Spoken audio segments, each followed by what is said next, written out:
Oke, selamat datang. Kali ini kita akan bedah tuntas sebuah kritik yang tajam banget soal sistem pendidikan kita di Indonesia. Kritiknya datang langsung dari mereka yang paling ngerasain, para pelajar, guru, akademisi, sampai filosof. Kita mulai dari sini ya. Dari sebuah kutipan yang idealis dan kuat banget dari seorang siswa, Syifa Sabita Wiyangga. Ini kan harapannya ya, tujuan mulia dari pendidikan itu ya ini. Sebuah ruang aman buat kita jadi manusia seutuhnya, buat belajar, buat salah, dan buat bangkit lagi. Nah, pertanyaannya, emangnya kenyataannya kayak gitu? Kalau menurut para pembicara yang kita bahas ini, realitanya jauh banget dari harapan. Yuk kita coba dengerin langsung dari mereka yang ada di garis depan, para siswa. Mereka kan yang ngerasain langsung gimana dampaknya sistem ini setiap hari. Lihat deh kontradiksi yang diungkapin sama Syifa ini. Katanya tujuannya itu buat pengembangan karakter, buat memanusiakan manusia. Tapi realitanya gimana? Ternyata cuma ngejar nilai dan peringkat. Jadi pertemuan karakter yang beneran, ya seringkali kelewat gitu aja. Dan rasa kecewa ini makin kerasa dari apa yang dibilang Othniel. Dia ngerasa, kita ini generasi baru, punya banyak ide, tapi malah kayak dibungkam. Sistemnya itu loh kaku banget. Gak ada ruang buat mereka buat berkreasi atau bahkan bersuara. Oke, jadi frustrasinya para siswa ini ternyata bukan cuma masalah di permukaan aja. Menurut para narasumber, ini tuh cuma gejala dari penyakit yang lebih besar di dalam sistemnya. Penyakit yang penuh dengan kontradiksi. Contohnya gimana? Nah, seorang guru, Ismi Fajarsi, ngejelasin pola yang sering banget kejadian.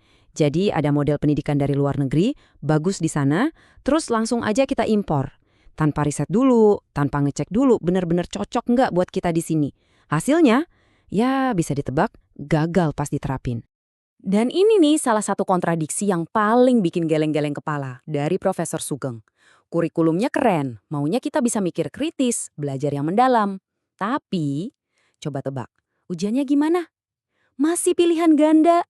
Ya gimana ceritanya mau ngukur pemikiran kritis kalau jawabannya udah disiapin dari A sampai E? Kan gak nyambung. Semua kontradiksi tadi itu ujung-ujungnya apa? Filsuf Rocky Gerung punya kalimat yang nusuk banget buat nyimpulin ini. Kita surplus ijazah tapi defisit nilai.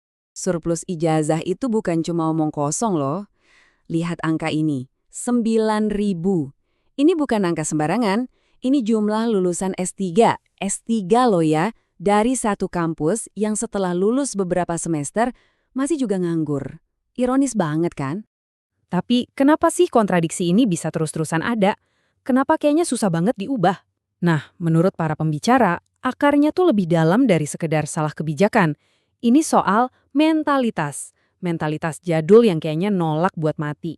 Akademisi Airlangga pribadi ngasih nama buat mentalitas ini mentalitas feodal. Maksudnya apa? Yaitu cara mikir peninggalan zaman dulu, zaman kolonial. Semuanya serba hierarki, birokrasi, siapa yang punya kuasa.